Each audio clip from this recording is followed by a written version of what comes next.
I think we canceled 3 times. Who got sick? No, someone had I COVID. did. You had COVID? Maybe we did. It was around Birthday? The camera Vegas. on? Camera's Yeah. on? It was around my birthday. Yeah, someone got sick. Oh, the super spreader. Who was? Remember my birthday? We're looking at Everyone. No, I wasn't the super spreader, was I? Did I get it? No, I didn't. We no, didn't was get that it. my? But at You my, did? Yeah. I did it. This is also just for anyone knows. This is back in the spring. Don't worry, we all good now. He showed us your pouring skills. Oh, I don't have. I don't. Oh, you should see in the last. Did you post a video? Did I send you the video of it? We should post it. Yeah, you should. Of Ricky pouring the beer. George, you haven't edited it yet. No, it's in my phone. Oh, it's in your phone. It's also on the video, but I took one closer. Yeah, we. I wasn't paying attention. I was pouring the beer. I was like talking and just pouring. I kid you not. There's a good 6 inches of 6 inches of beer. No, but literally like Hold on. 2 inches of beer, and the rest of this cup is Here. just foam. Oh, There it is. man. Did you see that? Oh, that looks yummy, right? That's what 8 inches of beer. I heard that's 12. What are we talking about here? Those are my favorite memes online. About 8. No, the Such best a is- bad pour, man. Did you see there's a meme online where like some guy's getting roasted like, you have such a massive nose. He goes, yeah, massive nose, eh? All right, massive nose. I peed my pants at that. You one. love those ones, eh? I have the humor of a child. All right. Well, you're pretty active online, man. I Yeah. see, like, I'm like, Don't where does encourage this it. guy go every month? Like, what's he doing? Trying to see the world. Yeah. Man, good I for love. you. Ricky I'm on can't- the budget of a one-person guy, and I'm just thriving. a one-person guy. One-person guy. Ricky, you can't stay You're in only Toronto one- more than a month. You're only one guy, right? That's it. You can only. Rick, like, it's funny. Like, we talked about this before about like Toronto. Like, if we like it or don't like it, love it, hate it, whatever. And I was always like kind of cynical about it. And like, Ricky's like, you've been a fan, but you Oh, I'm always a try to diehard fan. every opportunity to get you leave. Yeah, I'm trying to figure out what to do for Thanksgiving now because I was supposed to go to LA, and then the person I was going to go with bailed, Kia, because we were going to play in a pickleball tournament. And then so I might still go to LA, but it is kind of far. And Am I out of it? going to a football game alone, it takes away the excitement of it too. Like you want to be with one of your buddies. So like, Oh yeah, no, for sure. like especially because I'm not going to see my team. I'm just going to see like 2 teams play, Rams, Chargers. Rams and Cowboys. Like it's Oh, a wow. great You know how game. much money that ticket's gonna cost you? You know how much it's going to cost me? You think so? You get one? You already she, asked?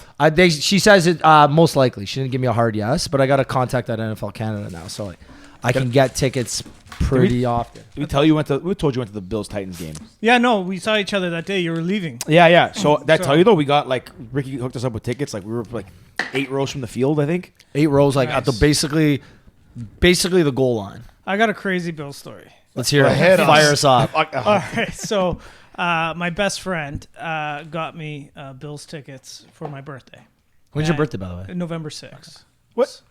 Isn't that John DB? John No, DB. DB's the 13, John's the 21. Sorry, continue. Someone's on the Yeah, 6th. so I've never been to a NFL football game before in my Are you a life. football guy? I played football in high school. You did? What Yeah. position were you? Running back. No fucking way. I'm Al Bundy. I'm Al Bundy. I scored the winning touchdown in the championship football game. Shut up. Bobby's It an athlete, man. It was Loyola versus St. Thomas. I'm from Oakville. Yeah. Wait, Loyola Oakville? Yeah. Is that what the Loyola Mississauga? No, Oakville. Loyola and St. Thomas Aquinas. So we had so it was in overtime, and they handed me the ball, and I just ran. We had a stud running back at the time too. So we had a there was 3 running backs. Committee, eh? Yeah. So they weren't expecting me to get the ball because his name was Kwame. I love how you got the name. Wait, but sorry, Bobby. How old are you, by the way? I'm 40. Fuck, okay. I would Are have you said turning like, 40 this year? No, I'm turning 41. I would have said, yeah, 38, Why didn't you throw a 39. party last year, man? What's going on? COVID. Okay. Right? It was Okay. good. Well, Sorry, was I gonna keep interrupting your like, story we here, canceled. too. I had Dominican booked for my 40th and Oh, everything. We shit. canceled it all. It was like the Yeah, second 'cause it or got third bad or again whatever last wave came true. Sorry, so that's you, Kwame. Yeah, so he Kwame and Kojo, they're brothers. Kojo Adu played for the Hamilton Ticats. He Okay. actually went to McMaster. He was a phenomenal football So he was player. legit. Legit. Kwame also went to McMaster. Really, really good football player. But anyways, they were the primary running backs. I was like the secondary, so nobody expected me to get the ball. and they called my number, and I just ran. I just ran as. You just close your eyes, and close just my eyes and ran. Were you at the goal line? Like, how far out were you? It was probably 35, 40-yard run. Oh, Come shit. on. Yeah. to win the championship. To win the championship. Fuck. That's pretty sick. Did everyone like lift you up? Yeah, after? ran up. So Was this for the? Was it not Ropsa? OFSA?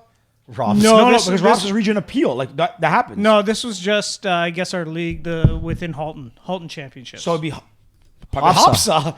Because there's the regions. OFSA's Ontario's. We played in Ropsa, region appeal. Like our baseball team went to the Ropsa, won the Ropsa finals a couple times, and hockey too went to the finals, I think. We were always OFSA we went to as well. we were always the OFSA champs. it was awesome. No big deal. Our baseball team won OFSA 2 years in a row. I think. lost Or in the no, we finals. lost in the finals once. Years before I played. Obviously, I wasn't on that team. But sorry, not about The same me. year we won the Halton baseball championship. I was on that team as well. But you were a better baseball. Like baseball is your sport. Yeah. What school did you play at? I went to Saracoso in California, Ridgecrest, California. How was that? It was awesome. Yeah? It was honestly, looking back on it now, it's too far for me to go to California. I'm a homebody, and being that far away from my family, my first year I was absolutely I was terrible. My first year, Like just eating out every day, drinking. actually, I was in great shape. I was in fantastic shape. So why was it so bad? I was homesick. I was Okay. homesick a lot of the time, right? That's fair. Just never being away from my mom and dad. Yes, I get it. My mom never missed a baseball game that I was in. No way. Never until I went to university. That's wholesome. Yeah, and when I came home for Thanksgiving the first year, you could see the effects on my mom. Like she looked like sick in a sense, right? Like she lost her misses baby. Yeah. Yeah. So, but yeah, it was a great experience going to California, playing baseball there. I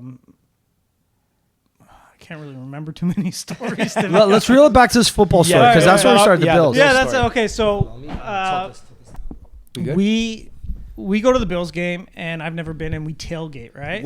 When was this? Like, it was in year wise or year wise, like time of year and year. It was in wise. November. Yeah. It was snowing. 2018, 17. Yeah, I couldn't recall. So let's say 5 years ago. No, longer than that. 10 8 years ago. 10 years ago. 10 You're years making ago. up a date for Yeah, a story yeah, he's not no. part of. I was like, let's just fuck. I want to hear. I want to No, get but this. I want to know roughly if Bills are still good, if Bills are shit. Nah, Like, they're I think shit. about it, you know. They were playing. Brady was on the Patriots. Okay. Okay, so we're talking 2009, And- 1999 to 1819. Terrell Owens was on the Okay. Bills, I believe, was a big name for the Bills. Did he? No. No, I think he did. He for did a hot minute. For Danny. a year. Terrell Owens. Buffalo What year did Bills. he play the Bills? It was 1 year. Sorry, but So there we go. Yeah, continue. Continue. Continue. So give us- So we end up. I was driving down, and we ended up tailgating and having a blast and having a great time. And I drank too much, but I had to Heck get our yeah, asses Bobby. home, right? 2009. 2009. Okay, there we yeah. go. Oh, that's a Yeah. long time ago. Yeah. So we my buddy's like, "Oh, you're fine. You haven't had a drink in like 3 or 4 hours. You're good, right?" And I'm like, I don't know, man. Like I still feel a little tipsy, right? Like I don't know. And we got to cross the border. So we're driving up to the border. I'm scared as shit. And we get there, and all he says is like, "Hey, were you at the Bills game?" Because we're in Bill, and I was like, "Yeah, no problem." Face pain. Like, and he's like, I'm like, "Yeah, we were there." And he's like, "Okay, just go through." My buddy at the time goes, "Dude, I have to go to the bathroom so bad. Take the first exit." Well, the first exit after the border loops you back into the duty-free zone, which means you have to then cross the border to get back into the U.S. to go get back back into into Canada. Canada. So I'm like, I escaped. This guy, like, "All right, how much have you had to drink? You got by like that. Yeah. Yeah, and I got to go through this again. And so I went through it again, and I just went up to the Same guy? border agent. No, I got a different. I said, "Listen, man, I just went through. He had to take a piss. I just did a loop. They already let me through." And he goes, "Okay, just go." And I was like, "Oh, thank God, got home okay." Did the Bills win that game? Do you remember? No, they lost. Okay. The same thing kind of happened to me. I actually told Ricky and our buddy Dan, Glenn when we were going down to the Titans-Bills game. My one of the buildings that we clean, Oh yeah. is there's a, I don't want to say the customer, but there's a building right on the river, basically on the Fort Erie side, on the Canada side. But you have to exit on, I think it's either Queen Street or Central, one of those. But it's the road that runs on the river, the last road in Canada before you go over the border. But to get to it, it's basically where the bridge goes, and then you go the opposite way. But my GPS didn't show me in time, so I ended up going across the bridge. This is like my first week working at Impact. I was 21 years old. So I didn't know where the building was. I'm trying to figure it out. I start going across the bridge, and then I see the thing route me back. And I was like, oh, shit, I'm definitely not supposed to go this way. Like, we don't clean in Buffalo. So I'm like, okay, I don't have my passport on me. I only have a driver's license. Do I get to the U.S. border, or like, do I just pull a U-turn on the bridge? And I was like, that might look sketchy though, and I might get arrested for this. I didn't know, and I was kind of freaking out. Anyways, I pull the U. I get back to the guy to the Canada side, and he's like, a passport. I said, I explained the story, and he goes, so wait, how did you get over? I'm like, I didn't go to Buffalo. I was like, I just burned you on the bridge. He goes, you can't do that. I was like, I'm so sorry, man. Like, please don't arrest me. Like, I'm just trying to get to my job. My dad's gonna fire me. I said something For the 8th time. Yeah, that would have been that wasn't the first. Would have been the first of many. That would have been the first amendment. I was in California when anyways. 9/11 happened.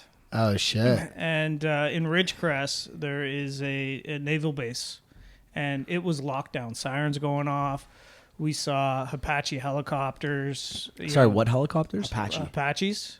There's, I don't know, big ass helicopters. Big ass, yeah, Okay. yeah. Cool. Taking people over. Or Apaches are the fighter helicopters. Like, the ones that you I block think up down. I couldn't name the fighter jet, but fighter jets like screaming by. I flew home for Thanksgiving. I guess that would have been in October, right? Right after, yeah. Right after. Like a month after. We had to walk like 3 blocks to get into LAX. They had to completely shut down with our suitcase. They had the army there with their like machine guns.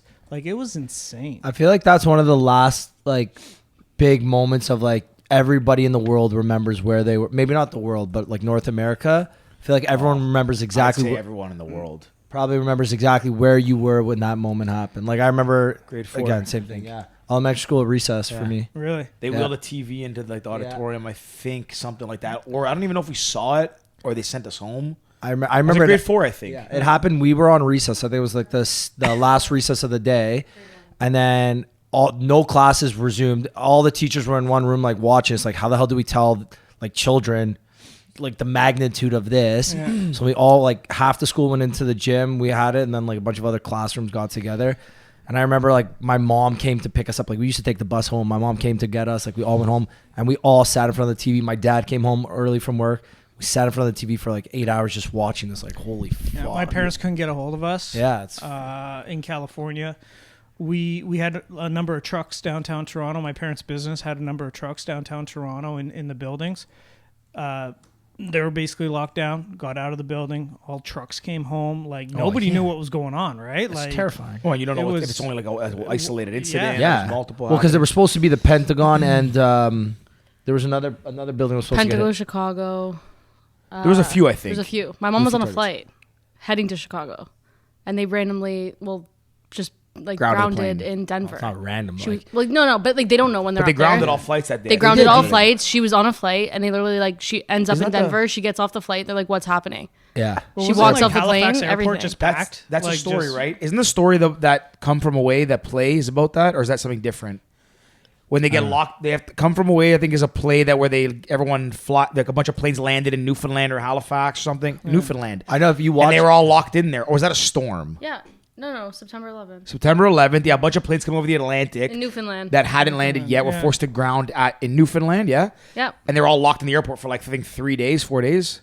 Not locked in, but like they had to stay there. They couldn't do anything. If you see the flight path for all the planes in the world from that day, it's just.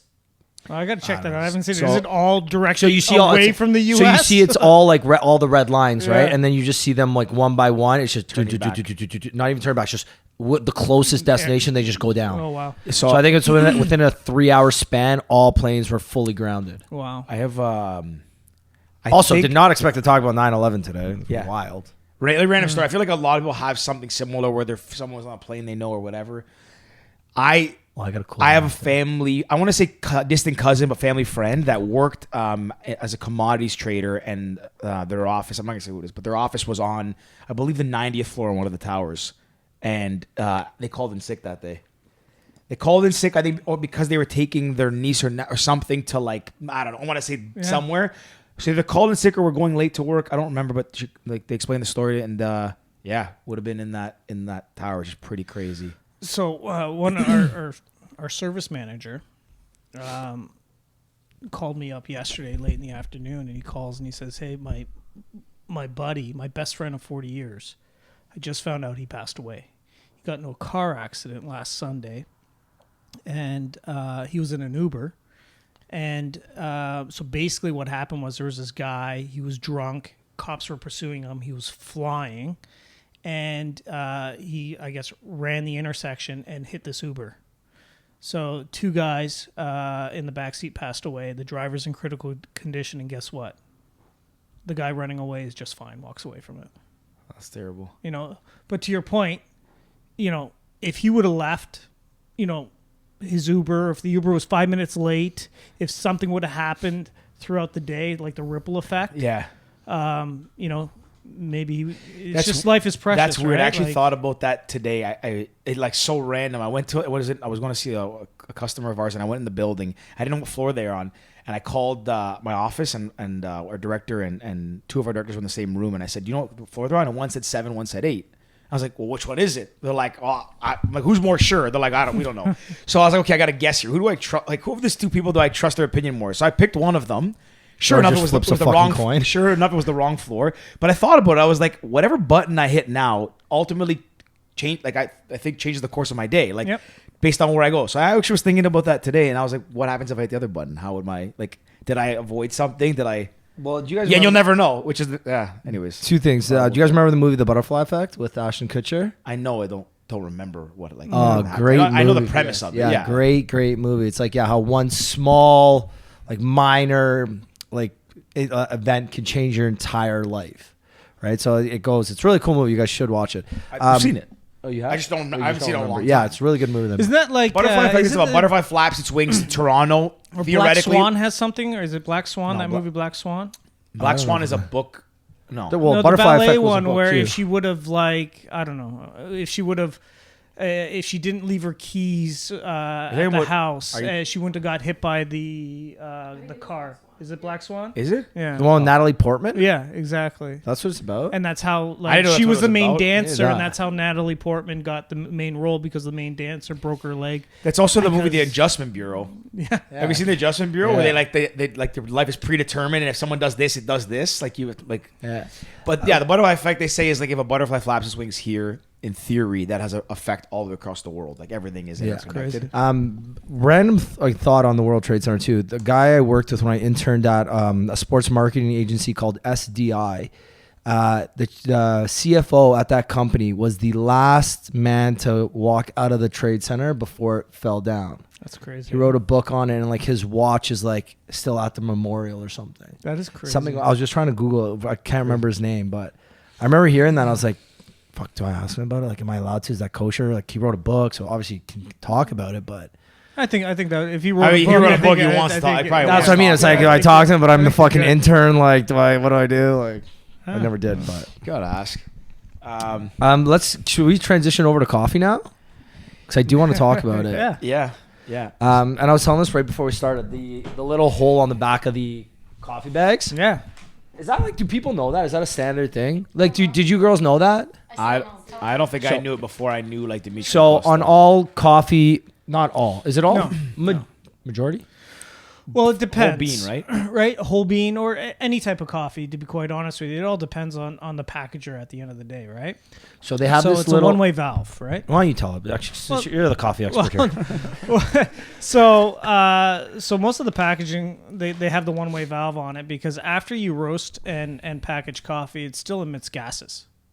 So if there is not a one-way valve on the bag will just expand, and then eventually pop. Yeah. So But is it also so you can smell it?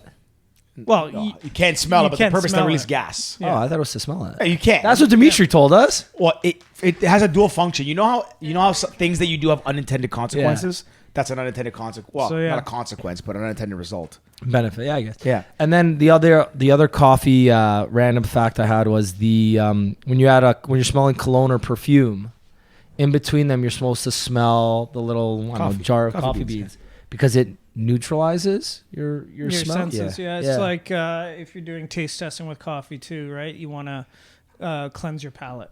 Yeah. Right? What do you cleanse your palate when you're doing taste testing with coffee? Generally, water.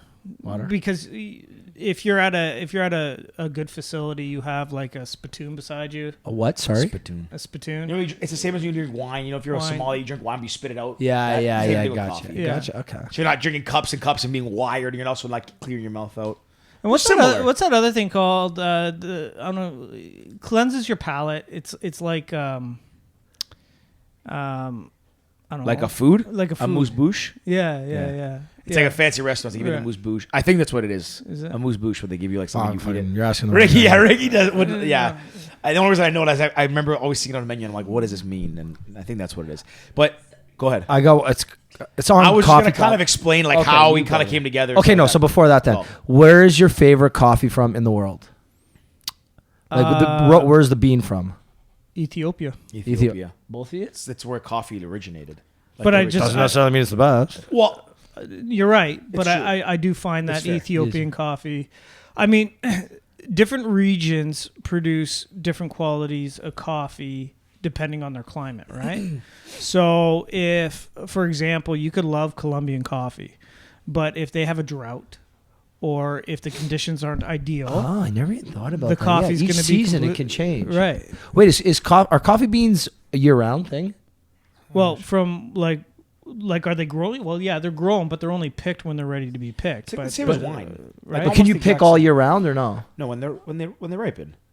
Well, I'm not entirely sure on when the process of the picking is actually takes place, but I'm sure that they've planted different trees and they have different harvests, and it's probably lined up so that every month they have a different crop Yeah, within yeah. their farm Okay, that's so ready you to could harvest. you could Danny, harvest can you it. look that up? Because like I would like that could I don't know what's actually true. Can you look up how when coffee beans are harvested? Because like most commodities, like corn is the fall. Like things are seasonal, right? So I would venture. Tangerines are winter. I feel like October to December. there you go. It's like wine. Wine is harvested in September, October. Yeah, but time out. but September what- actually. in what part of the grapes. world? However, in countries such as Colombia, there's a secondary crop which usually occurs between April to June. That's their they have two crops in Yes. Colombia. Interesting. Well, because isn't there like, I know some European countries probably produce. It's relative to the coffee beans. season. Yeah, It'd be that's relative what to I the mean. season. So technically, you could get it all year round, just depending on where you're getting Actually, it from. hold Well, on. I don't know if that's true because I think wine is the harvest for like wine grapes is always Well, September. no, any part of it's the it's world. dependent on the country. I can tell you all the countries now. What countries do you want to know? Give us Brazil. Brazil, May to September May to September. is the main Colombia? crop. So that's Colombia has winter. two crops: September to January, and then March to June, Okay, what about Ethiopia? Still Southern Hemisphere. November to February. So it's a longer period, but it's just. But that's one odd crop. because those Looks are like both. they got full year. Yeah, but those are both Southern Hemisphere countries. No, Ethiopia is right at the hemisphere. Is it Southern? South America. Actually, probably South- even with South Colombia. Africa, no? South Africa's down here. Ethiopia's the Sorry, top. the Africa though. It's the continent in Africa. Yeah, but it's the top of Africa. Oh, okay, so yeah, you're right. It's the same as it's anyways. The Like only Mexico. two countries that have two crops Okay, are Kenya and Colombia. Kenya's actually pretty popular for coffee. It is. Yeah. But what they do is like most of the coffee out there is all blended, right? Yeah. So you're gonna take some Colombia, you're gonna mix it with some Costa Rican or some. Let me say Mexican. like no, I actually don't know So- anything about coffee. my coffee knowledge is extended through you guys and Dimitri, and that's Yeah. literally it. Because it's determined on the type of weather and the environments and stuff. Like you're never gonna get the same. So it is very similar to wine then. Yeah. It's probably similar to a lot of crop. Like that's what I Very would guess. similar A to lot of wine. crops, right? Like if you're growing, again, this is a guess, but like corn, like I guess harvest in the fall, but fall in Australia is different than fall in here, right? So I would think it's predicated by that, but I didn't know that Yeah, Colombia. but I feel like corn is very different because corn you just literally pluck and it's ready to go. Coffee, The coffee bean, you have to harvest it and shit. There's Not different type harvest, of you- corn well, that the they bean grow. is- Oh, yeah, corn to sure, eat, yeah. and then corn for food. The corn coffee for bean though comes out as a green. animals, It's green, right? Coffee beans are food. green when they come out. Yeah, yeah. They're green, Yeah, and it's then a you have to roast them. Wait, Yeah. sorry, they're green? green beans. Yeah, Danny, pull Yeah. up a picture of a coffee It's bean. green. It's When pulled it's from green. a cherry. You take it out of a cherry, Yeah. right? You next. I'll Are you get- saying right to me? Right? I don't fucking. Coffee bean off the tree. I will give you. I'll give you Brazilians marketing.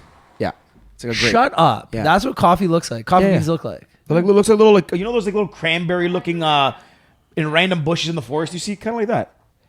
So I'll That's give you crazy. I'll give you a copy of Brazilians like their brand book, and it shows their story, and it's very cool. They did a good job. This is years ago. They haven't updated it, but it's like it shows kind of the process, and it shows going from that to like in their warehouse of like going to the sacks and like. Yeah. I always thought it looked like, to be honest, I thought coffee beans just came off a fucking leaf. Like, those little like, like blackberries almost, how they grow off those like little kind of stubby looking trees. That's bushes, how I always, like bushes. yeah, that's how I always Oh no, pictured stubby coffee. tree. You're right. Yeah, yeah. Yeah, that's how I always pictured coffee beans growing. Like literally just a little bean hanging off a tree. You smack the branch and they all fall down into a barrel. Well, this is actually like kind of a good segue. Like I knew the same as what you know about coffee before I got into coffee, and one of the reasons that we decided to get into coffee. I mean, well, there's many reasons, but one of them was I just became so fascinated by it. Like You're also a big coffee guy. Yes, but I wouldn't say I'm like super. I mean, more so now through working closely with Bobby. Like I understand more about it. But when I first got into it, like I didn't. Bobby made a point about blended coffees, and I said, I like Ethiopian. And one of our customers, I don't know if you remember this, they wanted really good coffee, and I was like, why don't we get them Ethiopian? And you told me, well, if they just get straight Ethiopian, they're gonna pay like quadruple the price. And I was like, okay, I didn't know that. So like I've learned a lot more about the business side, the production side, and I still don't even know 1/20th, I guess, more than what you know because Well, it's been 20 years. Exactly. I was just gonna say, so you got it because your family business was in coffee, right? Yeah, so my dad actually started a coffee company called Coffee Express back in the day. And Coffee Express just sounds like one of those companies that's like you see it on the side of the It's a cup, cool name, and you get it actually. at the gas station, a quick little pour and Yeah. go. Yeah. That's actually. Do you still have? I feel like they had it rights at to like that company? the No, arcade. no. in, That's a cool name, But I Coffee got- Express. I could probably pull out some of the old like material that they have. It's like a train. I picture that like at the coffee sacks arcade in on it. Toy Story. Danny. I feel like they sell Coffee Express at the Yeah. at the arcade in Toy Story. Duff Bros Coffee. Have you heard of this company? No, I haven't. I'm gonna show you what I picture with Coffee Express. There's a company, not to hijack your story here, Dutch Bros. There's a coffee company I think that started in like Boston or somewhere in the East Coast, and they're like trying to compete with like more the. old Click a school. coffee cup. One of their cold coffee cups there. Their branding's really cool, and they're like really small niche boutique, but they're expanding everywhere. When we were just in Napa, we saw somebody with a cup there, like out that way in the West Coast. It's a very cool brand. That's kind of what. Yeah. Like that's kind of what I picture Danny a Coffee Lazy Express. Susan. It's Kinda fun. Like 1970s. Yeah. So like my dad used to, fill up his Honda Civic, and my mom. That's they met there at work and they got married. But they used to fill Little up like- workplace romance, yeah, eh? yeah, and that's where I met my wife. Really? Yeah, so it's very eerie how similar my life is to my dad's. Like eerie. Okay, we'll get on that. Yeah, Let's but stick anyways. on the coffee first, and we'll get to that because I'm So- actually curious about that as well. They started Coffee Express, and they would like literally pack up the Honda Civic with coffee machines and go door to door and say, hey, listen, can I throw a coffee machine in your office? And all you got to commit to is a box of coffee a week from me. And, And that was the business model. that was, well, yeah. I mean, back in the day, that Were these? was, I'm guessing drip coffee yeah, machines, like like little very buns? old. The old kind of the Tim Hortons machines. Like they stopped using them. Actually, maybe some locations still have them, but glass bowl decanters. Oh yeah. Right? Like you would see Just them at poured over- Baker's Dozen back in the Yeah. day. Like yeah. Yeah, the old diners in the movie. Yeah, yeah. You know the thick waitress grabs one, the grumpy looking lady. Yeah. Well, Brazil, if you still go to a lot of like, let's say diners at least in a Etobicoke area, even downtown, you'll see like they have those, and you'll see Brazilian's logo on it. Yeah. You still see a them. lot of them. Yeah, it's a very lot. cool when you see it. And they would have at that time like they would have to write up like a packing slip, right? And then they would just have to automatically go back once or twice a month with the driver would go back with coffee and write up a packing slip, and then he is brought back to the office and the invoice is typed up on a typewriter and then it's mailed to them, and then or they pick up cash from the office back in the day. It's actually crazy when you think about how people did, like how people ran businesses back in the day without the technology that we have today. Yeah. I mean, like just emailing someone, hey, yeah, can I get another three boxes of coffee? Yeah. Like even like my dad, I think about construction. Like, how did my dad organize crews before cell phones? Well, you got to think about it too. Like if you were at the office, so like your dad's at the office fulfilling orders. As soon as he's on the road, a customer could have an emergency. They're not going to get a hold of him until he's back in the office and picks up that message. So back in the day, it used to be at like the mercy of an answering machine or a Not receptionist. even an answer. The receptionist I was taking Piece of messages paper. and sends And now, hands you your a notes. customer your calls messages. you and you don't get back to them in like an 30 hour. minutes, yeah. Don't forget about it. Contract's canceled. Not Yeah. even an call emergency. you. They text you Yeah. nowadays. Like Yeah, that's yeah. I'm getting so many texts from my clients today, and it's they want an instant response, and I get it, I understand it, but like I could be in a meeting. Yeah. Or I could be fixing a coffee machine. Before you I used to could- have it, you could have an excuse before and say, "Oh, I was on the road all day." Or if you knew it was like, if you knew you had to, I had to avoid that conversation, you put it off. You say, "Oh, I was on the road all day." Now there's literally no excuse because every single they all know. I mean, if you're running the business or you're someone dealing with the customer side, there's no way you don't have number one a smartphone, number two an email, number three some way of getting a hold of you. And like you, I was on the road is not an excuse anymore. yeah. Even driving, and if you're like, you pull over to respond, answer my call. Like, Well, you had your do not disturb on for a while. I still have it Do because you? Becca's not fond of my phone going off when I'm driving. Yeah, because I remember you'd have it in the automated reply comes back. I do have it on. I'm driving. I'll get back to you later, whatever it is. Yeah. Can I call you later? Can I call Yeah. you later? Nope. Okay, so go back to tell us. So your dad at Coffee Express, Yeah. So and they. then how long did he run that for? For your parents, I guess. Yeah, probably. I was 3 years old. So My man's just in the back blending those beans, eh? there's pictures of me on top of like these of coffee boxes in the warehouse back in the day, and it was family run. My uncle worked there. A couple of my uncles worked there, and they got these really all these really cool pictures of the old school picture and how they look. And they're all drinking beer out in the back, and they're wearing these vintage shirts. And my dad has these massive sideburns. Yeah. And Big aviator glasses, aviator probably. glasses. Top Gun just came out. The ashtrays filled with cigarettes on the desk. They just. I feel like they if you had don't have a blast. picture in your if you have a family business, if you don't have a picture with the toy vacuum or me inside of one of these big machines when I take up a third of a seat, you with the car, I feel like it's just your parents didn't have a That's business. interesting. Yeah. Every friend whose family owns this business, I've seen pictures of them with their family just there. Yeah. Well, that's what's interesting. I mean, the three of us have that in common. We were when we were born, our parents ran their own business, right? Yeah. Yeah. So we've never known. I mean, I've never known my dad because he started as a salesman before he owned the business. I never knew that side of his life when he was working his way to try and become part of as try to become an owner. That's interesting to think about. 30 something years. Wow.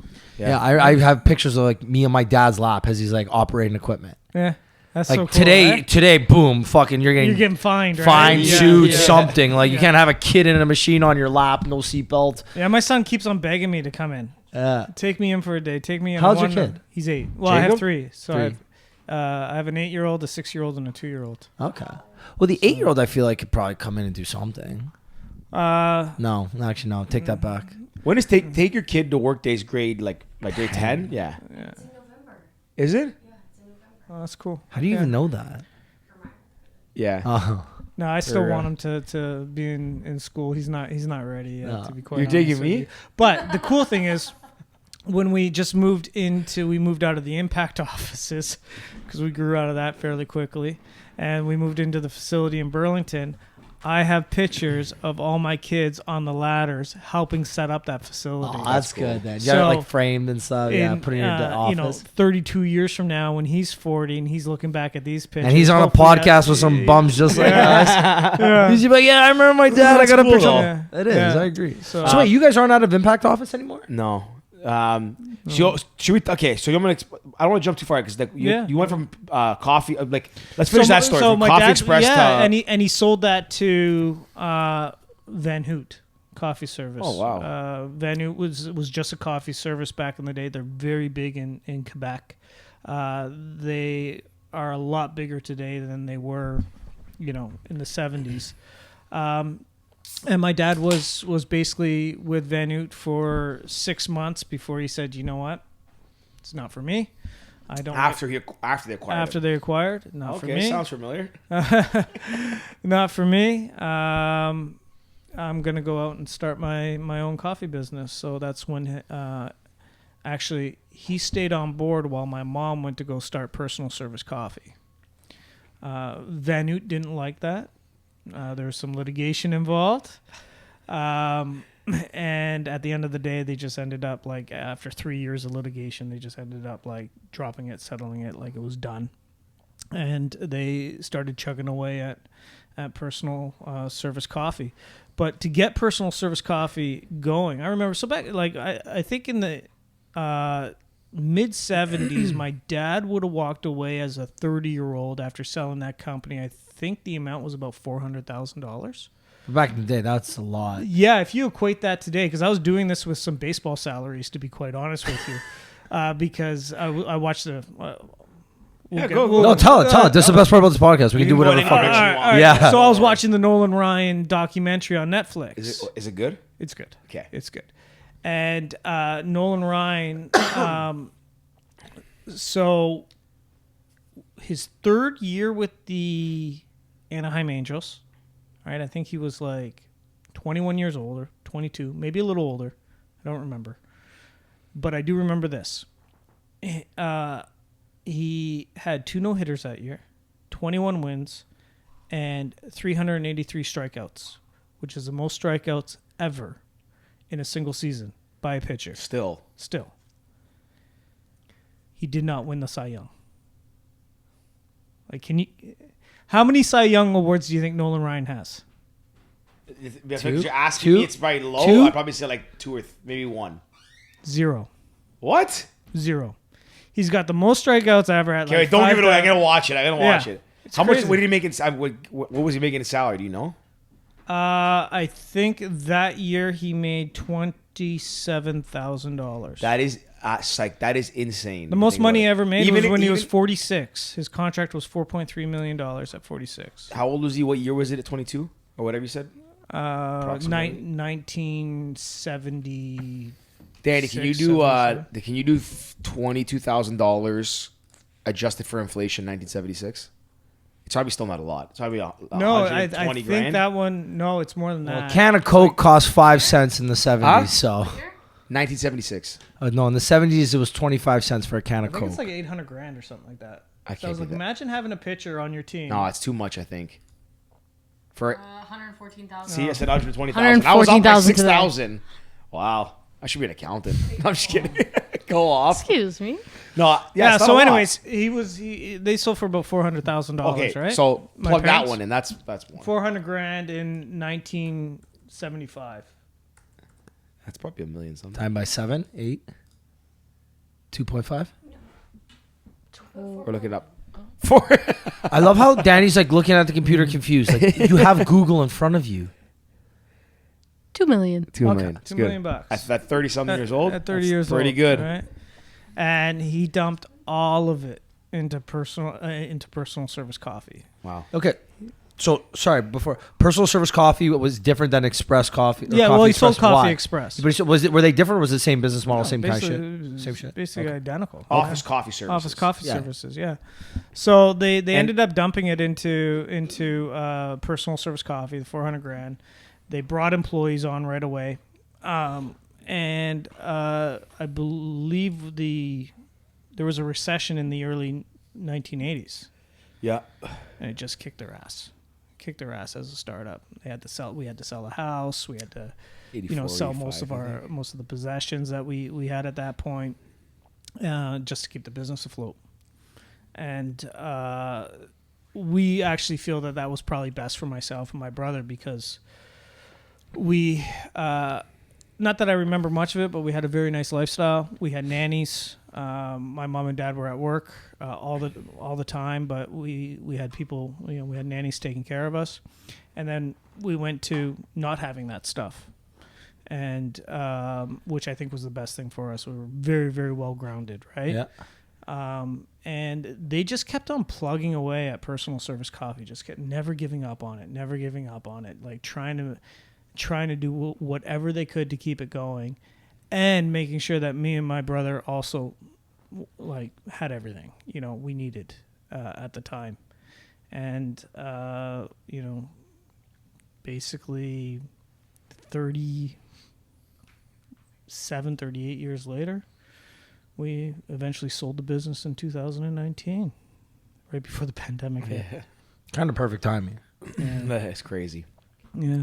That's a long time going at it. It's there's just some similarities, obviously, like with my family did as well, and like in that same vein of like kind of going all into it and almost losing everything. I think it happened to my dad later, because in the 80s he didn't own. I think he owned part of what was then ABM, the company. We had a smaller company, but then in the 90s when he started to try and take the other partners out and take over the company for himself, I don't remember how old that was, and I don't remember it well, but similar thing, like he did well, like he supported us. I mean, 3 kids, we were young, so not I don't think crazy expenditures and all that stuff, but I still remember. I feel like it's more expensive when you're young. Is it?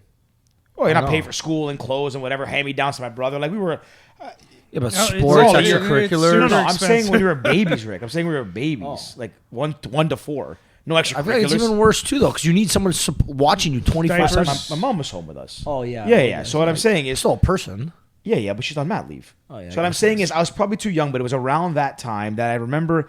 I think we had like an Audi and a Jeep, let's say, like an Audi sedan. And then one day, I just remember coming home. My mom, I would have been really young, maybe early grades. And I remember my mom picking up from school, and then she had a different car.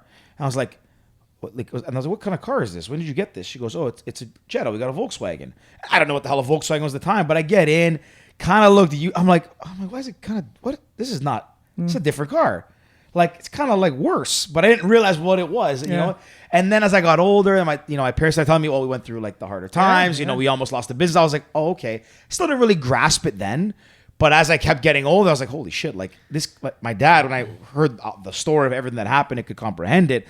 Like this guy not only like almost lost it all, had the conviction to just pile more in and believe in it. Yeah, that's crazy. Which is like, we went it's from daunting, having man. like we knew times were good when we had the Cadillac DeVille going on, and times were bad when we were rolling in the GMC Astro van. Yeah. Oh yeah, we had at one point. I remember we had a minivan. So this is when we got the Jetta first. Then we got rid of the other Jeep, and we had a white maybe like every Pontiac family- or like a Pontiac Mercury. I don't know if that's a car, but it was a white van. Oh, it's terrible. We loved it because of the back. We'd fold the seats down, all party back there. Drive down to Florida, you put the mattress in the back seat. My mom would pick us up. We'd go to like run errands, go to soccer as we got older, and we'd all hang on the back. She'd give us like McDonald's, like don't tell your dad. It was cool. Yeah. But then this car was so junk. Like one day we're driving like out of the drive-through, and like the side door like flies open, and we're like, what the hell is happening? As a kid, you think it's like funny and cool. Looking back, it's like, wow, we had some like, The thing is some risky ass vehicles. that's what makes, like, especially like next generation. I think that's what is so important, because if we grew up not knowing the hard times our parents faced, or not knowing like the struggles, or not watching them grow up or not watching them go through tough times, it would be different. Like even in my job now, so I basically everything I know in my job I learned from 2 people, my dad and my uncle. Like we still fight over bills. Like this bill is gonna break our company if we pay this in full. Like you did us a job, you didn't do it the way you were gonna do it. I'm not paying this fully. I'm gonna give you half of it or whatever. Like sometimes I'm fighting over bills on my phone bill, $100, just because I'm like, that's what when I started here, that's what we did. My dad and mom goes like, yeah, it's $100. Would you give it away? I was like, no. I was like, so why? You didn't get that service. You should fight that. Yeah, we had my mom. And my bill, I doing was that. like, I get my Rogers bill sometimes. When I was a kid, I'd be like, okay, why wouldn't I pay it? You know, it's a bill. I got to pay my bills. That's what you're taught in the world. Okay, you got a bill, you pay it on time. Well, it's like that's not reality sometimes. Like if you pay for something, you should be getting exactly what you were provided. So like these guys know it too. Like I'll take shit back all the time. If I buy a T-shirt and it's fucking ripped or something, I'm like, yo, I want a discount. I'm like a coupon king. Yeah, It's embarrassing, but like, I fucking love it because at the end of the day, like we all work for our money. Like one day it might not be there, right? Like you got to make sure that you're. Oh, mind you, I say be responsible. I'm a little different. irresponsible. Yeah, as I'm fuck. a bit different. I believe I also Time learned- is money. You know? Yeah, see, I'm like a mix. Yeah. Like for me, this is kind of so I learned. To be honest, I got to give Ricky credit. I learned that from him. Like Ricky is very, like, frugal and cheap are not the right words. Like he's just very like he's not stupid with his money. Actually, sorry, he's very smart with his money. I can be very. Sorry, I'm on the opposite end. So like Yeah, in let some me cases, I'm totally Let stupid me with my money. rephrase that because you're very illogical with it. Yeah. But you also don't like where you can find efficiencies is probably the best way to put it. Yeah, that is a very good way to put it. I'm in between for two reasons. Number one is I also believe like if I bought a shirt on Amazon that's ripped, am I gonna take the time? Like if I've got to print this thing off for a $6, I've bought like $6 t-shirts that I like, but I'm like, okay, I gotta print it, staple it, send it back. My gas to get to the return is going to probably cost me, let's say $3-4, but my time leaving the office to go run that errand might cost me another few dollars. Like in actuality, am I worth it, or can I go drop it off at a like the Goodwill on the way to my work? You know, like I'm going in. So I kind of see both, but to jump back to I was going to jump in there and say, like, I think it depends on the scale. Yeah. Like if we're talking, you know, a $50,000 bill or a $100,000 bill when it comes to business and something like that, and if the job's not done properly or if it's not done up to your expectations, great. If we're talking, for me, if we're talking $5-6, $10, I'm just like, Yeah, you know you're in the Tim Hortons line. They screw up your bagel. You're not going back in line to get Right. another one. Oh, You're like, right. fuck. yeah, I might. you might Yeah, not. if it's food, George's rationale goes out the window for food. I will because I know if they messed up what I ordered, I won't want to eat it. So I'm like, I'm hungry. Hey, it might be a good thing, my man. Yeah. To this day, me and my sister were going to work, and we were working at the same place at this time. And she's like, "Hey, can you get me a bagel? Whatever." We were getting the same bagel, 2. I go inside the Tim Hortons. I order 2 bagels. I walk out with 1. I said, "They forgot your bagel. We can split it." She lost her mind. I was so scared to say anything, and I'm like, "Oh, it's okay. We can just share." I paid for 2, but I got You 1. were scared to say something to the people there? Yeah. Oh. You want to hear a story? And I didn't mean to do this. I didn't mean to like do this, but this will come I didn't across bad. mean to berate the woman at the front desk. No. I'll never rip on a customer service person Yeah, ever. because That's you the know worst. they're just doing their job. So Becca and I went to the drive-thru at Starbucks like a week or something ago, and George is not allowed back there. no, kind of like the drink that I got here, this pumpkin spice cold brew. You know, it has the foam on top. So I ordered a different cold brew, like a sweet cream cold brew or something, which I don't normally get. I get black coffee, black Americano, iced Americano. Anyways, I ordered the sweet cream one, and then they give it to me, but it doesn't have the foam on top. It's like poured, like mixed with milk and stuff, and I don't like that. And I looked at it, I was like, oh, I thought this had the foam on it. She's like, no, that's the other one. I was like, well, all the ones in that section have foam. Like, I'm confused. She's like, well, no, that's how they're sold. I'm like, okay, you know what? It's okay, it's fine. But then like, no, we'll make you a new one. I was like, are you sure? Like, I can give you this one back. Like, no, it's gonna keep. We'll make another one. And Becca was like, oh, I would have just taken it and left. I'm like, well, no. I'm gonna tell them what I thought so I can avoid the confusion in case maybe they did give me the wrong drink. But then when they actually gave me the right one, I felt kind of bad because I'm like, now I got 2. I'm not gonna drink this one. It all. But I also will not be. I'm never scared to tell them. I've been to Starbucks plenty of times where they screw up. They also charge you $6 for a 10-cent Listen, drink. I spent $74 at Starbucks last week. Bobby, we have a coffee company. What are you doing? No, we're out with the kids. I was Yeah, in yeah. Niagara, right? Yeah, We spend $74 at Starbucks. You can't afford. We're a startup, man. We got to be giving them 10 cents. You're the one that brought in Starbucks. You're not wrong. No, but I brought in the coffee. yeah, I think it all depends, right? Because there's days if I'm going to get, I don't know, McDonald's is a good example for me. I don't eat McDonald's often, especially sober. So if I'm going to McDonald's sober to eat McDonald's, if my burger like looks sloppy, I want another one. I'll be like, yeah, no. This, See, But I'm not- I would this guess that it's already probably a bad day if you're going to McDonald's sober. oh yeah. When I'm in a bad mood, on just top of your everybody burger and, not looking like the I- picture, Yeah. watch out, right? If I and like I know when I'm grumpy, like if I'm grumpy or I'm in a bad mood or if I'm being an asshole, like I know it. Like even when me and Maz traveled together, I was like deathly sick, food poisoning, blah blah. Maz said something to me, and I gave her like a backhanded remark, and then I looked at her, I'm like, I'm sorry, Maz, I didn't mean that. I'm really sick. I'm sorry. Because it's like I know I'm being an asshole. So like some days like I'll call Air Canada to complain, and I'll be like, look, you're just the unlucky one who got the phone today. I'm sorry. This conversation is gonna be difficult, but I'm about to go off. So I apologize in advance, and boom, going off. See, that I don't do. I've realized the hard way. Like, even if someone messes up bad, even if the company messes up bad, still won't give it to the person. And you know me, I'm one of the most cranky. I'm one of the most cranky, irritable people, if not the most in the world. But when it comes to when I know I have an objective, I'm like, there's a saying, like something you catch more bees with honey than with vinegar or some shit. I don't know. Yeah. That's exactly it. Yeah. Frank so like, uses that all the time. like it happened when I was I learned it the most when I was doing like my backpacking. If something messed up in the airport and I'm standing at the counter, and it happened a couple of times, like my flight, they either moved my seat or I couldn't get my bag on, something that is like a minor inconvenience but would annoy me. And I was like, there was no luggage space up top. Question. Sorry. So I noticed it just by chance, and I'll never forget this. It was like one of my first flights by myself or whatever, and I'm standing at the counter, and they messed something up for me. But she's like, "Give me a second, I'll be back." And I look to my left, and I see this lady berating a lady in a packed airport, packed line, like ripping it. I'm looking at her, I'm like, and I'm watching this, and I was like, because when I would have done that in the past, like when I was a bit younger, thought that's how you get your way. But then I saw this. And I was like, Jesus, like that is all like you look like a terrible human. And then I thought about it, and that moment has always stuck with me, because then from then on, like, sure, do I get cranky and backhanded or make backhanded remarks times? Yes, but seldomly will you not get the result you want if you are kind to the person, and just be kind. If they can't give you what you want, talk to somebody more senior. But you got you will get your way if you're nice to people. Well, I also think that customer service has certainly gone downhill over the years. I would agree with that. Because I think people are less patient, and people don't. So, well, I shouldn't. No, say that's fair. everybody, Yeah. But like, I think there's a greater population that just doesn't give a shit anymore. I feel like it got even worse over the last like 2 or 3 years, just between COVID itself. So I think there's a correlation between that and loyalty. I don't know if you guys going back to our parents.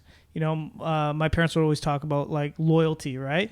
We stayed with the same vendors. We used the same people for 25, 30 years. And I still think it happens a little bit today, but not as much as what it used to happen. Yeah, you're right. Those are both actually, Bobby, great points. Those are actually probably very correlated. I think a lot of people don't, they also related to customer service and loyalty. Whether you're a passenger trying to get on a flight, someone buying coffee from a company, doing construction, certain customers to a certain extent give you the benefit of the doubt. Everyone makes mistakes. I know your character. I know you'll fix it. I know you care. Yeah. Today it's like you make a mistake, you're a big bad company, and there's another one waiting on our door. See you later. Next one in. And even on loyalty, it's like even like keeping your word. I feel like our parents' generation was a lot better at it. And I'm going to give a good example of this. So at my work, we spend a lot of money on fuel, on diesel, right? Mm-hmm. Construction company, our accounts, I don't know, maybe we do 2 million liters of fuel a year, probably, give or take, at roughly $1, $1.50. It used to be $1. Now it's probably $1.50, $1.75. Wow. So good amount of money a year, right? So I went through it, and we were with the same people for 20 years. So like every 6 months, I'll pick a big expense that our company has, and I'll like dive into it and say, okay, like, is there any way we can save? So I ran into a friend of mine from Western, and we were at a bar one night, and he's like, hey, like, what do you do? I'm like, in construction. What do you do? He's like, oh, I do like fuel. I'm like, oh, like what kind? He's like, diesel fuel for construction. I'm like, fuck, let's chat. I'm like, we've been with our company for a long time, but if I can, throw you a bone on like one of these side projects or something, I'll help you out. So he came in. I gave him, so the fuel company we were with for like 20 years only did our office. They filled the big tanks in our office. And then we used other guys that we had no real relationship with, depending who was closest to the job. So I gave him a couple of jobs on the side, just little things. And then he's like, look, I want to get your business like the big tanks in the back. I was like, look, we've been with the same people for 20 years. I highly doubt you're going to give us a better price than them. Like, and their service is good. We're happy with them. He goes, what if I can beat them? I'm like, you'd have to beat them by a lot. And he goes, like, what do you pay? And I was like, we pay this plus a premium. He goes, you play plus? I was like, yeah, I play this plus. He goes, I can get you that minus your premium. I was like, how can you get us minus the premium? Like, how do you make money? He goes, everybody makes money. Nobody pays the standard price. Everyone pays a lot below and then whatever it is. So I'm like, fuck. So I call my field provider. I was like, hey guys, like, you know, I've been with you 20 years. I know your dad and my dad are friends, but like, hey, like, I've got this quote. I'm going to save like $100K a year here. Like, we're not talking 5-10 grand. No. Yeah. So I was like, sharpen your pencils, come in and let's do this. They couldn't. So I was like, guys, like, you know, you're going to lose this business like if we don't do something. Like, we're talking like 2 people's fucking salaries here. So they came in and he knew right off the bat. The guy's like, look, we don't do the same volume that we used to do. We don't get those discounts. Okay, no problem. So I basically tendered it. I grabbed 4 guys. Hey guys, price it out. This is the quantity. This is yada, yada, yada. Company A said, we're going to give it to you at the standard price. Okay, you're out. Company B says, we're going to give you standard minus, let's say, 2 cents a liter. Company 3 says, we're going to give you standard minus 3. Then my buddy Gio goes, okay, we're going to give you standard minus 4. Okay. Great. I'm like, can you do any better? He goes, yeah, I'll do 4.5. Cool. Great. Contract's yours. You earned it. You got the best price. So I'm calling everybody back saying, hey, you know what? Look, you didn't get it. You were minus 2. You were minus 3. I took it at minus 4.5. And one guy calls me back, goes, oh, what if I can do better? I was like, look, I already gave my word. Like, deal's done. Like, oh, did you sign it? I was like, no, but I've gave a verbal commitment. Now we're just working out the details. Doesn't this guy call my dad or sends my dad and my uncle an email? My dad and my uncle still own the business, right? Mm-hmm. Going, hey, we're going to do it for that price minus 5. So they both come to my office. Oh, fuck, great job. You I hate you that. just fucking got an 8-cent swing a liter. We do fucking 2 million liters. You do the math. Yeah. 8-cent swing. You do the math. That's a fucking lot Do of the money. math Right? when my bonus comes around. So I'm like, well, no, I didn't get it 5. I got it 4.5. He's like, no, I saw the email. You got 5. I was like, yeah, no, it's kind of a long story. I already gave my word, blah, blah, blah, blah. I told him a story. So my dad and my uncle both says, no, if you gave someone your word that you're going to do 4.5, like, we'll lose the extra half cent. It's half cent only. Well, you 10 grand on the year at the end of the day on a you didn't have it to begin with. $2.5 right? million account. 10,000 is not that big. Yeah. I ended up calling my buddy back and I was like, look, I'm in a rock and a hard place. My dad and my uncle saw this discount that we can get. You know, I know you gave us the best price. I'm not asking for it. The business is yours either way. Can you do any better? Didn't he match the fucking price too? That's a good guy. And it's the little things. We ended up doing some stuff with Cass too. Yeah. And I've ended up like putting him in touch with like some of my friends in the business too, just to help him get more business too. And it's just like that little thing, right? But see, that's another thing, right? It's just quickly. That's something you don't really find often, and I know who you're talking about, and you know, comes from a family business background too. So, you know, he would have had your business regardless. He didn't have to throw you a bone. He already threw you probably a lot of bones. Oh yeah. And doing that also now, think about it. That's the guy now that 20 years from now you remember. Hey, you know what? Or let's say 10 years. Yeah. You know what? That guy's going through. Their company's in a tough spot right now. They need me to give a point back to them. Yeah. It's give and take, right? But a lot of that you don't. I mean, you see it often enough, but like you don't. Like you were saying earlier, it's not as common anymore. No, but even to Ricky, like what pisses me off about that conversation or that what he went through right there is the guy that, you know, comes in with his price and then finds out that he loses, but all of a sudden magically he's got a better price. Yeah. I hate that. That's got to be the one thing that I hate the most. Like, just give me your best price to begin with. Like, and we're done with it. Like, why? So your backhand, like, why am I going to trust you that I'm always going to be getting a great price from you? Yeah. If you can't give me the best price to begin with. Yeah, it's But not all about pricing. But No, absolutely. At the end of the day, you have to trust what you're working with. But like, yeah, I've heard that story before, and I still listen to it because it's so applicable to so many things, and everyone in business probably has like a similar experience. But yeah, it's hard, man. It's loyalty. Well, see, I'm somebody that was like raised the same way as like Ricky described. Like when you give someone your word, or when you find something you like, whatever it is, like I'm pretty loyal through and through. Like I don't jump around and price shop unless I'm like looking for something different or want to make a change. Mm-hmm. Like whether it's people I do business with, like most of our suppliers at Impact, and obviously like Hometown, same thing. We've known them for a long time. Yeah, brought a lot of suppliers on board that I've been doing business for 20 years with, right? Yeah. Just but even traveling, like if I fly, I'll fly with Air Canada, and we talked about it on a recent episode, Ricky and I, about how like even their customer service is actually shockingly to me has gotten better in the last little bit. Like when I pick something I like, and if they're good to me and they're not, you know, terrible people and they're awful and they, you know, everything's good, like I am loyal to brands that I like. That's why I wear Nike. It's why when I find something I like, it's good quality, doesn't do me wrong, their customer service is good, like I'm fine. That's what I like, and I'll support that with my dollar, so to speak. Yeah. I also feel like by exemplifying that as a company and a brand, like, you know, how we do it with at Impact and Hometown and all that stuff. Like when you have that sense of like commitment to somebody, you're working with them as a partner rather than, or they pay me, so this is my service. It's more of a give and take.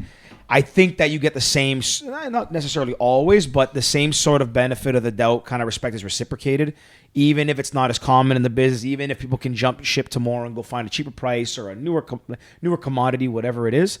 I do believe that if they feel that you're willing to work with them, they will typically extend that same courtesy back to you. Well, I like that you went back in your scenario. You went back to your guy and gave him another opportunity. I said, I'm like, hey, look, Right. you know what? This is a situation. If you can help, great. If not, like, no harm done. And our original supplier was like, look, here's the situation. This is a lot of money. We're not talking about like a couple bucks. This is a lot. Go through your books, like look into it again. Like we didn't touch our rate for 20 years. It was just okay. We're friends with them. We know them. This is a good rate, right? And like we did the same thing with our insurance provider. And then on the opposite end, we went to our insurance provider. Again, big account. Well, you know, it's a big ticket item. I got another price. Price was noticeably cheaper. We called our guy. We're like, look, sharpen your pencil. Come back to us because you're way out. Came back. He went to the insurance broker, the insurance company we're with. Ended up saving us 6 figures. Like that's a lot of money at the end of the day. And my uncle has the best saying. Whenever like we're fighting over a bill or something, he's like, look, if I'm gonna hurt, I want you to hurt a little. We should hurt equally. Yeah. If we're gonna win, we should both win equally. Let's find a middle ground because there's times where if you win, you're both gonna win. Let's win equally. If we're both gonna lose, let's lose equally. Like fair is fair. There is a saying, and I don't know if it relates to sports or what. I think it's in life. Typically, the way you know a deal that worked out for both sides is if both people feel like they got a bit of the short end of the stick. Not the short end like bad, but you feel like I left some on the table. But at the same time, is that guy probably feels like I got what I want to hear, but I left some on the table. If both people walk away feeling like they could have had a little more, then you probably worked it out perfectly because nobody got the upper hand on something, or the upper hand on somebody. Or everybody right? got the best deal. Or exactly. Right? Like I agree with if that. You feel too good, kind of like a fantasy football trade I made recently. If you feel too good about your deal, you're for sure taking somebody for a ride. Yeah. If you walk away and be like, we're gonna profit like crazy on this account, you know, that's fine. You might for a while, like you're probably gonna do it for a while, but somebody will come knock on that door. Like, actually, Mike told me this saying. Pigs get fat, hogs get slaughtered, I think. Or is it vice versa? Yeah, no, something like that. I don't know that one. That's a good one, though. Yeah. I like that. So, like, I guess Pigs from get my fat, interpretation of that is, like, you know, if you get overly greedy, like, you're kind of setting yourself up for failure. I've seen quotation, or I've seen pricing over the years in the coffee industry that has just absolutely blown my mind. Like, how are these people getting that pricing? How are you paying this much for coffee? And I go in, and the one thing that I refuse to do is charge any more than I absolutely, and this might be a bad thing. Like some people will probably frown on it, like people that are just all about the money and be like, you need to get as much as you can while you can get it, right? But I run on, I know what our business needs from a margin standpoint. I know how much money we need, and that's what we go in at. Well, it's like that. I forget the exact example, but it's like, would you rather have $1 million right now, or would you rather have, $10,000 a week for the next 50 years? Yeah. Most people say I'd rather have $1 million right now. Cash in hand is great. But it's like $10,000 a week for the rest of for the next 50 years or something is way more. Yeah. It's like, man, just like no, don't get greedy. Just help people out. Get fair pricing. Be honest, good people. You'll make money. Everybody makes money in a good business. All businesses make money. Like if you, or let's say we're doing business together, I'm happy with your product, you're happy with my product, you're going to make, I'm going to make, everybody makes a little bit, we're all happy. Mm-hmm. There's enough to go around in most business transactions. People who get greedy, typically the ones that have the biggest target in the back, the ones that get put out of business first, the ones that, burn bridges. But it's also why Bobby and I went into business together. Like, honestly, the main reason, which kind of ties into like, what we have here, Kempenfelt and Hometown, all these things. Bobby, you know the story. Like, we'll tell it anyways for the people. So, and you can jump in whatever. But Bobby and I met through two mutual friends of ours, the Zakos brothers, who own Brazilian Canadian coffee. Arguably one of the biggest, if not one of the biggest private roasters in Canada. Like, got to be up there. Yeah, probably. number 2 or 3 for Yeah, sure. they're massive. They're same thing, family business. Father started the company, and I bet you they got pictures outside of the they have They a do. lot of They old do. cool old shit. Yeah. So I always from on my end, when I would started got closer with them, I'd go to their factory, and it was so cool. Like it feels very like what I picture Coffee Express. Like it feels old. Like it's cool. It's very. I used to go into their office, and their dad Jack would still be smoking in his office. He had Like an even industrial when vent like above like his desk. It it was was crazy. wild, man. Like Yeah. I love that. So like it was crazy. I started going in there hanging out with them. I was like, wow, this would be so cool because I'm in the service business, manufacturing and production, and like that's so different. And I thought, wow, this is neat. Like you have a sense of control, and you're making a product that you can market. Like I found it very fascinating. Never thought something would materialize, but then over the years we stayed friends. Like as our friendship grew with the Kiyosakis brothers. At Impact, we started to see synergies of like going into the food service business. A lot of the biggest food service companies have cleaning companies, and some of the biggest cleaning companies have a food service arm. Actually, scratch that. The first way is true. Food service companies have a cleaning arm typically. So, anyways, I was like, my dad started in cafeterias. Wait, is that how it is? I feel like it's easier to go the second way. A lot of companies, Compass, Airmark, I don't know. There's a bunch. I don't want to say them all, but they fuck, as no free food. shout-outs They here. started Fuck as 'em. food, and then they would expand because they're in the facility, in the arena, in the cafeteria. They took on the cleaning, the other things. I feel like it it's would more be the- common you see it that way. Okay. A lot of people don't want to see their cleaners handling their food, but their food people handling the cleaning is not as bad. Looking at it one Yeah, way. I guess that actually makes sense. We've actually experienced it, right? So Yeah. we Yeah. know that Yeah, it's no. easier to not easier. We have an easier time talking about cleaning when you've already proven yourself with high quality beverages Yeah. in the No, office. 100%. So- yeah, makes sense. I retract Yeah. my statement. No, but I didn't think about it that way either. Danny, you can scratch that statement out on the podcast. So, anyways, to fast forward, we got into food and cafeterias and catering and all that stuff. We started a company called Impact Food, like a little subdivision, because one of our directors also had experience there. So we let her kind of run with it. We, supported it with resources. Timing was not favorable to us. It was like 2018 to 19 we did it. So 2020 hits, everything shuts down. The business essentially dissolved. We shut that division down. We got rid of the cafeterias and so forth. And then we met right at the end of 2019. Around October 2019 October 2019. at Brazilian. So we'll pause there. Like, I guess explain where you were at that time so that you can get that part of the story. So we were in the process at that time of selling our business. Private, We- personal. What was it called? personal service coffee. Yeah. We that's a long story, but we decided to sell for family reasons, and at that point I knew it was going to happen, and I didn't know what the hell I was going to do with my life. Right? I had options. Am I going to start another coffee company? Am I going to start an online website? Like, what am I going to do? I don't know. So, Dimitri and Costa said, "Hey, listen, I want to introduce you to the Boutsalis family. Just come over to the office and let's just have a chat. They're looking to get into this business." So so I went over. We had a great meeting in their office. We talked about the business, and from my perspective, right away, I was like, "Man, this is a great opportunity." Like the synergies, the fact that they're already in facilities, each building down to like these massive towers, hundreds of different clients within a tower, maybe not hundreds, but like, Yeah. they all have coffee equipment in there. Like this could be a really, really good opportunity. So, then we talked about it some more. I came in and I met I met your dad. Yeah. That was a great meeting. And obviously, my dad well. So I'll jump in and just add some in there. So Bobby and I met first with the guys. We just shot the shit over coffee in Costa's office. And I was like, okay, like this guy, like, I don't know why people can tell you what you want to hear and you kind of get excited, but like there's something you can tell when someone you feel is being like just open kimono telling you, and you're like, oh, I'm pretty sure they're telling me the full truth and nothing but the truth. So I got that vibe from Bobby right away, and then obviously Dimitri and Costa saying, yeah, like, we've been with him for a long time, so they vouched for him. So I was like, okay, this guy, like, we speak the same language. We both get excited by big ideas. We're kind of like, let's fly by the seat of our pants and figure it out. So I was like, okay, this could maybe work.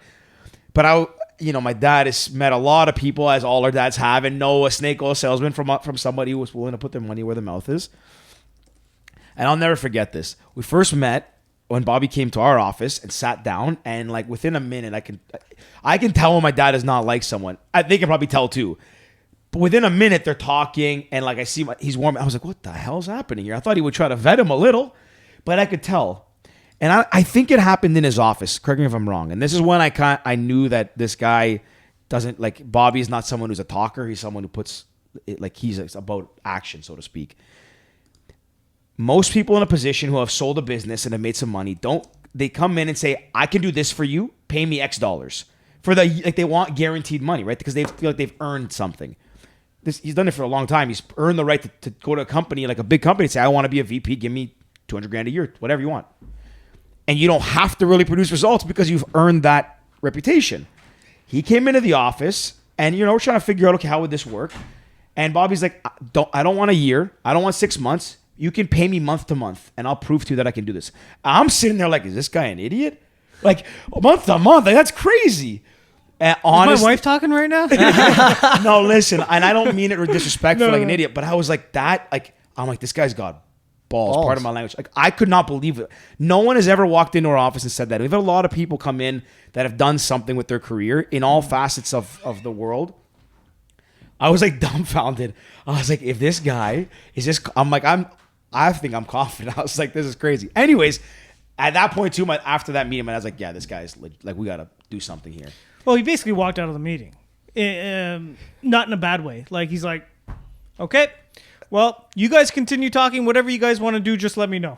Yeah. In a sense, right? Just like he gave it back when to right? To the family, because Georgia was there as well, right? So he sent it back to the family and said, figure it out. It was a pretty short meeting. Like, it was not like... It wasn't hours, but I would say that it was 30, 35 minutes. But to like start a new company and everything, like it was pretty like...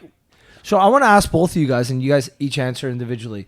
Knowing that it's easier for a food company to get into cleaning, did you guys feel that it was going to be tough to go from cleaning to food?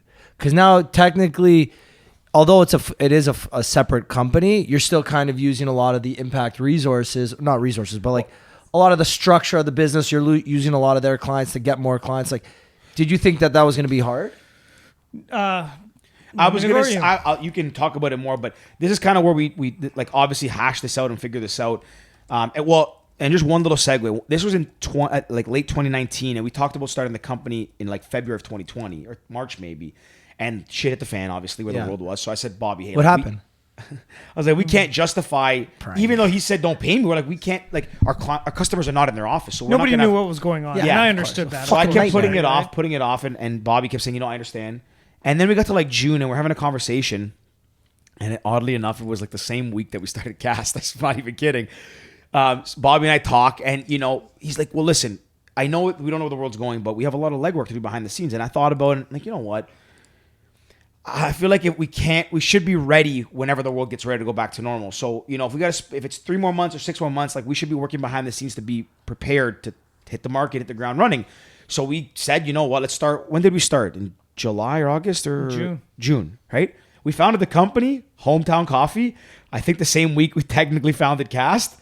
Only one of them is left, but and maybe it says something about Bobby's leadership style over mine. But no, I just think it's we lucked out. You guys had a product that people liked. Well, no. Listen, we started an office coffee company when offices were shut down.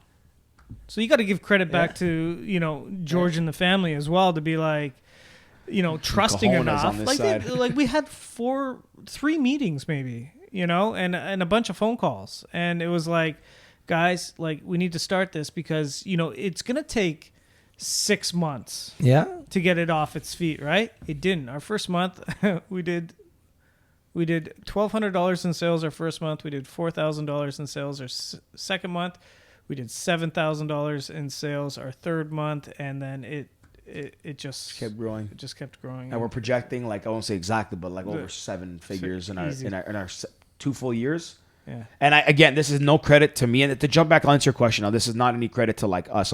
We support Bobby, but Bobby, he's literally the start. Like how we were with Cast, how we did it. Like that's what he does everything every day. We had a team there now, and Impact supports it with resources. So to answer your question, we support it with resources, but on the back end. Like I'm not going out selling unless I know a customer of ours wants it. I'll make the introduction and I'll try and push it.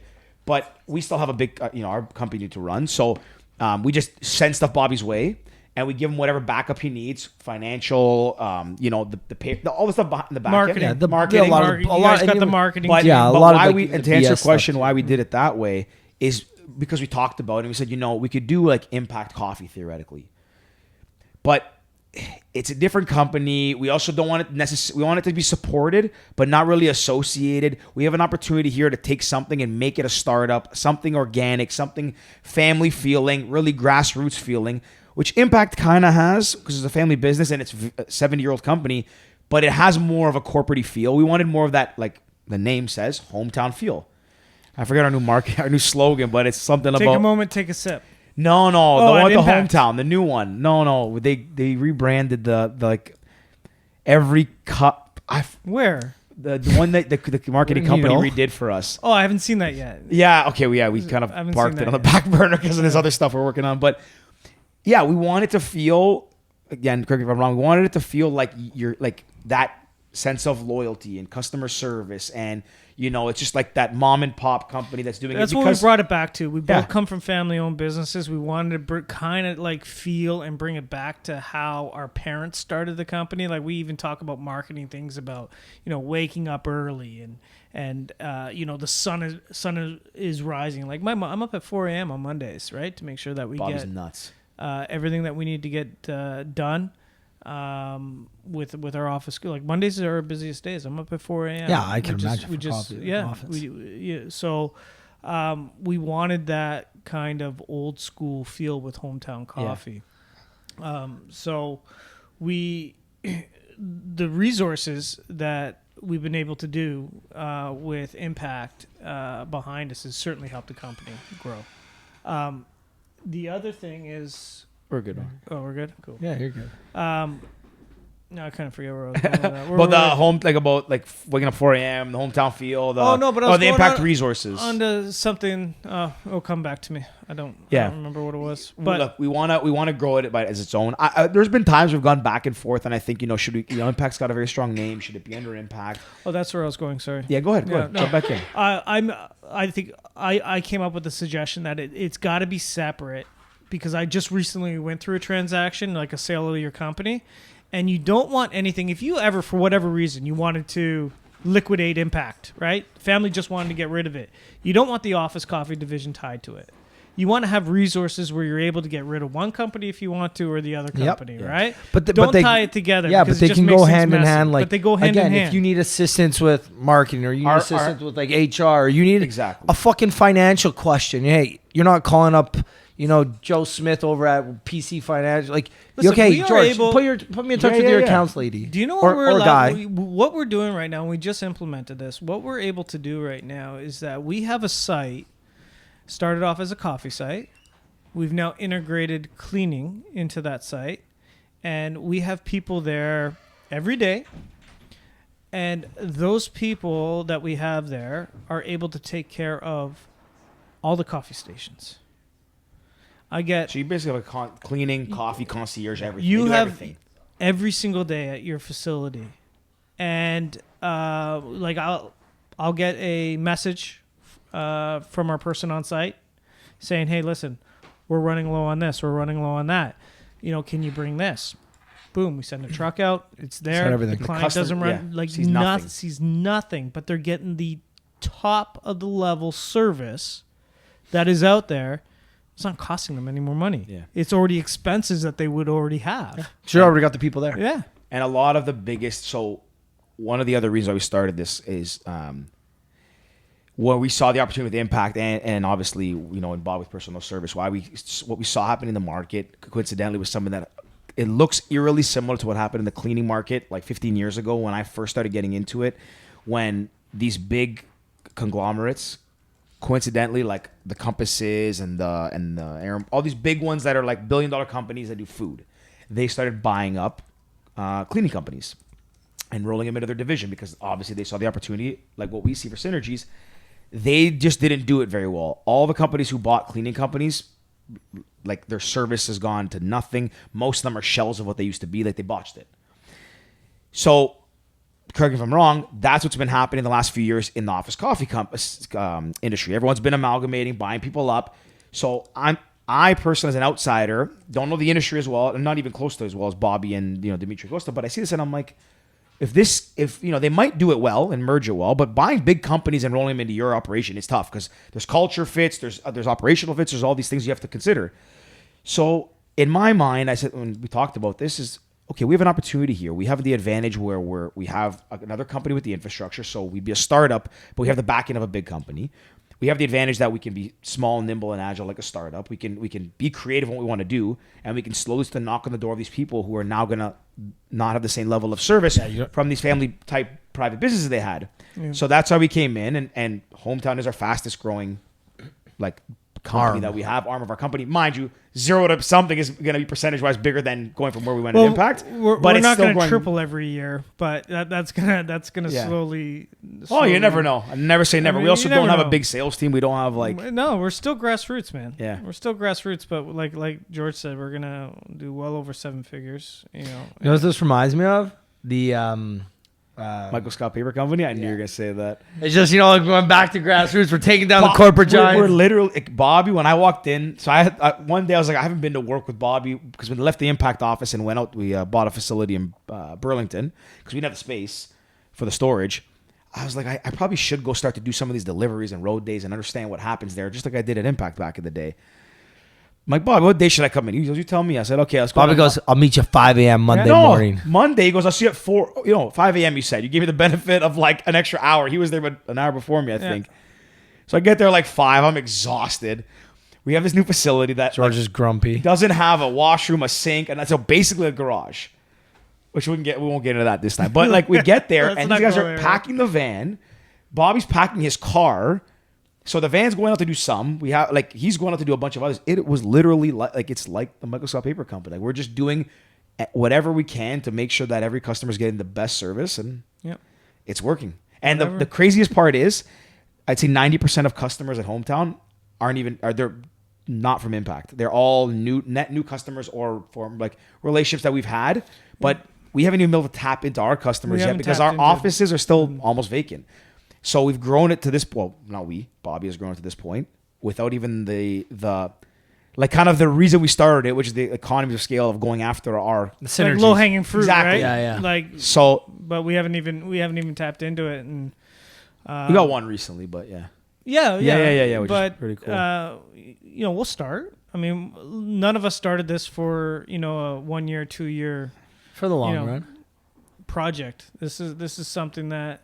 I've hopefully, you and Becca have children and I have kids and they'll be running they'll be packing the boxes one day. And then you guys are going to have pictures of those kids, exactly. Well, that's kind of the idea of the whole thing, right? Yeah. It's something that I've always done. I've never done anything different. And I get more joy, to be quite honest. I know it's silly, but I get more joy in having my client just be super happy with the job that we've done. It just that makes my day. Yeah, there's no stress, there's no headache, you're not worried. I know some people that say anytime their clients call, they're like, fuck, what happened? It's if your clients are happy, I talk to some of mine, I'm like, man, this is nice, let's go for lunch, we don't have to talk work. Listen, at the end, you're like, oh, cool. Any issues on the site? No, we're good. Okay, cool. We have issues, but when you have a relationship with your client where it's easy to fix. You're not getting berated like the airline people are. Yeah. I think our clients really appreciate if we fuck up, I'll be like, yeah, no, we screwed up. Honest mistake. People make mistakes. Sorry, but we'll fix it. So I mean, I know we had this recently a couple weeks ago, right? And being smaller and more, I guess, reactive. We had a client. We completely our fault. We missed something, and within 30 minutes we had it fixed. A big company's not going to do that. No, big company can't do that. It takes 4 emails. But and 6 I don't know phone why calls. though. You have the Takes 4 resources, years. but the problem is people don't care. You don't have a sense of Yeah. ownership. Yeah, They don't you have a sense of urgency. It's okay. We'll No, take but it. it should. It should. No, you listen. should want We to, should. right? I mean, we're surprised, but we shouldn't be. We let them keep doing what they're doing. Yeah. More money and opportunity and business and coffee beans for us to push. Yeah. On we are kind of hitting Yeah. that time, so I'm gonna start to wrap We've it actually up. gone pretty long on this one, I think. We were at an hour when I got up to pay for the pizza. Yeah, we're gonna wrap it. I This want to was ask good, though. this outside of your own. Actually, no. This time I'm gonna ask it. What is your go-to like coffee drink? So you said yours earlier, but we'll say Mine's an grande iced americano or iced americano. That's my favorite drink. Grande. Grande. I was like grande. Yeah, just iced americano. Are you just like a black A coffee? black cup of coffee. No sugar, no milk. Nothing. That's what black means. Nothing. Black. Black. Yeah. Sugar. No, Nothing. black means nothing. Nothing. is Straight. it? Nothing. Danny, where are you? Sketo, Me? if you will. Espresso, Freddo, Sketo. There you go. Freddo espresso is iced espresso in the Yeah. Greek one. Yeah, Yeah, yeah. yeah. Actually, that's probably my favorite. Honestly, We're seeing a huge I move miss to it. Yeah. more European Go- drinks you know- here in Canada. You know what we should all do? I'm gonna talk to Dimitri and Costa, and we'll do we either not even an maybe we do an episode, or we go all there and do a tasting because like coffee tasting is pretty cool. We try some of Yeah. Bobby's got his own roast of coffee, Yeah. bucket list coffee. But yeah, we should go. We didn't even talk about the new blend. I know, Big Bay. We'll do a nice shout out though. So Big Bay blend. What's the before we wrap it up? Go. You got 2 minutes on this. No, I'm kidding. What's the name? Where's it from? All right, so you guys up in Barrie, Kempenfelt Bay. So know that. we acquired an online company called Kempenfelt Coffee, primarily just selling K-Cups online. We figured that we need to do more than just sell K-Cups online. Can I open so, this? Yeah, absolutely. So we started. We Expired developed coffee. Big Bay Blend, Yeah. and it's a great everyday medium roast coffee. So You can eat them, Okay. eh? You can eat coffee beans. yeah, of course you can. You have chocolate I don't like coffee. coffee, so You what? fun fact. Wait, what's your favorite kind of cup of coffee? Don't like- Espresso. I lit it. Espresso. Well, yeah, I guess espresso, but like for me, it's a social thing. What is it? Coffee with like 5 sugars in it? No, I have a plain espresso from wherever. I don't drink it for the taste. It's just a social thing, or I just need the caffeine. Yeah, I don't picture you as a guy that needs much caffeine though. No, usually not. My office gets beat down in the afternoon by the sun, so Yeah. some days it's like 2 o'clock. I'm just like roasting in the middle of the winter. I'm like, yeah, fucking need espresso. Yeah. But for me, it's a social thing. It's like, Yeah. after, it's an aperitivo, right? Like after dinner, after lunch, you need that little boost. You get to shoot the shit with like I have espresso every day with my cousin and my brother, Yeah. right after lunch. No, it's very much social. Yeah. Very So- much social. You know what I do hate? I think we should probably get this wrapped up, but I'm gonna say this is the last thing. You know what I hate? When people say espresso. That's a pet peeve of yours, eh? I don't correct anybody anymore when it comes to I that. just like I say, don't yeah, get it. I know There's what you're talking about. I know what they mean, but there's Yeah. no X in it. Yeah. Wait. Just I have to say this. So we're at a golf tournament on Tuesday. This was an Italian bakery. They did espresso shots and gelato at the first hole or something. My dad goes up and says, "Hey, you got any espresso?" I was like, "What? That? Yeah. I just want an espresso." I'm like, "Are you purposely saying it wrong? Because they're Italian. Like they clearly look Italian. It's an Italian bakery. I'm like, why are you saying it like that? What? I'm saying espresso. It's like, no, you said espresso Yeah. twice. Like, what the fuck? Like, It's very common. fucking Frank. They're very common. Very common. Go to any Tim Hortons, you'll never hear them say espresso. It's always like espresso. Munja cakes or like non-Europeans. I get it, but like Last question. okay, last. If you're obviously, everyone should drink Big Bay Blend or Bucket List or K Cups or Brazilian. Milo But if they Brew. can't get those and they have to go get a cup of coffee in the city of Toronto, in your opinion, where's the best place to I get a was cup of literally gonna ask coffee? that before I changed my question. Oh God. Could be a chain, could be a small shop, one place. In Toronto, GTA, whatever. you know what? I'd probably give a. You know what? Pilot Coffee does a good job. Oh, I love Yeah, Pilot. I've heard of them.